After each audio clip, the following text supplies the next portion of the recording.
I don't think deep down Black people, African people actually believe that they were created in the image of God.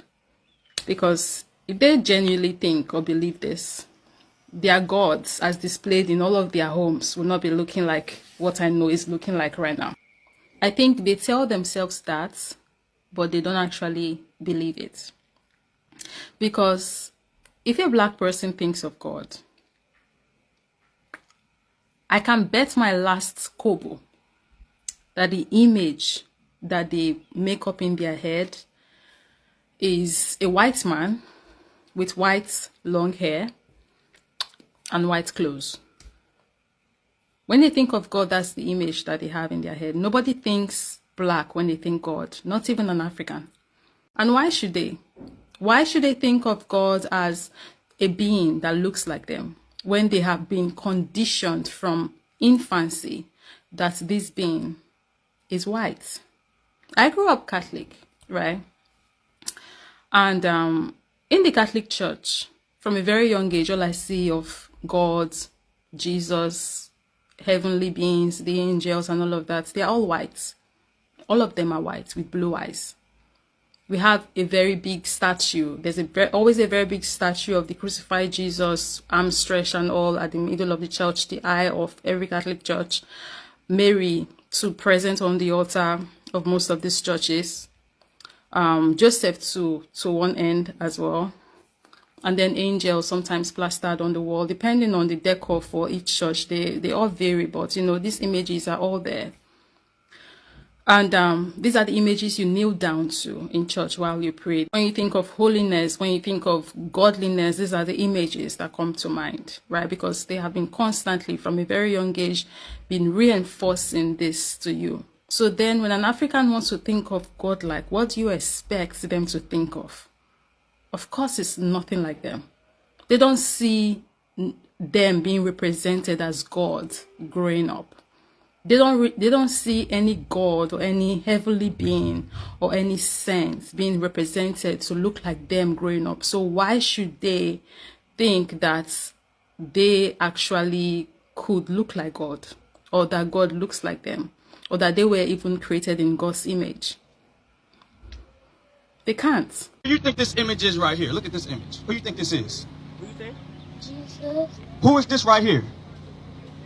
the devil. Okay, so this is what the problem is in our community. From little we are taught. The young man said that the Black image is the devil.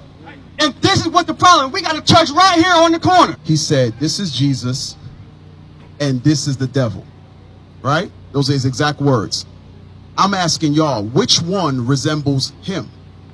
Which him? This one. So I want you to see the mindset. When we see images that look and resemble us, we see it as evil. But images that look like those conquistadors or those European slave owners, we say that's heavenly, that's godly. This is why it's dangerous for your God to not look like you. This is why it's very, very dangerous for the person that you call at night or first thing in the morning, the person that you kneel down in front of, the person that you ask to intercede for you, the higher being that you pray to. This is why it's very dangerous for this being to not look like you. Why? Because you see this being as powerful. You see this being as knowledgeable. You see this being as better than you, greater than you. And we all, one way or another, aspire to be like things that we hold in high esteem. But where the problem starts to come now for African people is that it's impossible for us. It's literally impossible for us to be like this being that we hold in high esteem. Because look at us. There is no way we can look like this being. So deep down there is this pain, there is this sadness. There is this is the God that is shown to me. This is what God looks like. If I am in his image, why don't I look like that? There is a fight going on in the subconscious. Some is in their conscious. But it's an internal battle that some are aware of, some are not aware of. Some are, bold enough to admit to, some are not bold enough to admit to, but it's there. And this is why it's very important that your God looks like you. Actually, white people understood this. That's why they made sure that these gods and heavenly beings looked like them. And that is why they would continuously feel superior and better than everybody else. Because not only do their society reinforce this information, their gods or the image of God that is given to them reinforce their superiority. They look like God. So they must be God. That's why they are lording over everybody else. It's not only a spiritual thing, it's a psychological thing. So on that note, Africans have been both spiritually and psychologically defeated by making them believe that their God looks like a white man. I remember growing up, my goodness. I remember growing up in church. If a boy walks into church with hair, maybe he has cornrows or he has locks or maybe even relaxed his hair, right? And he just puts it in a ponytail or something. I remember how everybody in the church would be looking at him like this. Like an abomination just walked in. But a white man with long flowing hair can come into that same church and nobody would bat an eye. No usher would stop him at the gates. Hell, they would even be looking at him with admiration in their eyes. Why? Because he looks like the man on the cross. It always used to make me wonder then growing up, why was it okay for them to look at that and pray to that and call on that person's name every night? Why was it okay that he had long hair? But when our men do it, it's a problem. I used to wonder why, what was going on, until I grew up and then I realized exactly what was going on. It's a colonial mentality.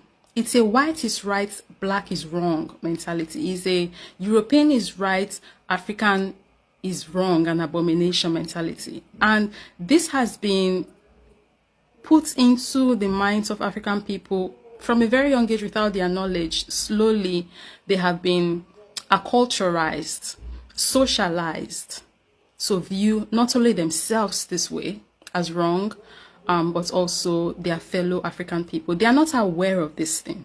It's something buried very deeply in their subconscious. But let me say let me not exclude myself. It's buried deeply in our subconscious as African people. And it shows its ugly heads at times without us even realizing what's going on. This is why Africans would continue to pursue whiteness. This is why some Africans don't even have the courage to stand up to white people. This is why you see some Africans cower in their presence, because their God is a white man. Because when they think God, they think white. So standing up to a white man is like standing up to God. And that is blasphemy. So you see what's happening here. And this is one of the reasons why Christianity, hell, these Abrahamic religions are toxic for African people. It doesn't help us psychologically. It doesn't help us spiritually. It doesn't help us culturally. It doesn't. And as a matter of fact, it would never help our self-esteem. When your angels don't look like you, your saints don't look like you, your gods don't look like you, your prophets don't look like you, your Lord and personal Savior don't look like you. That's a big problem. So no, Africans don't think that they were created in God's image, or they are borrowed God's image, whatever.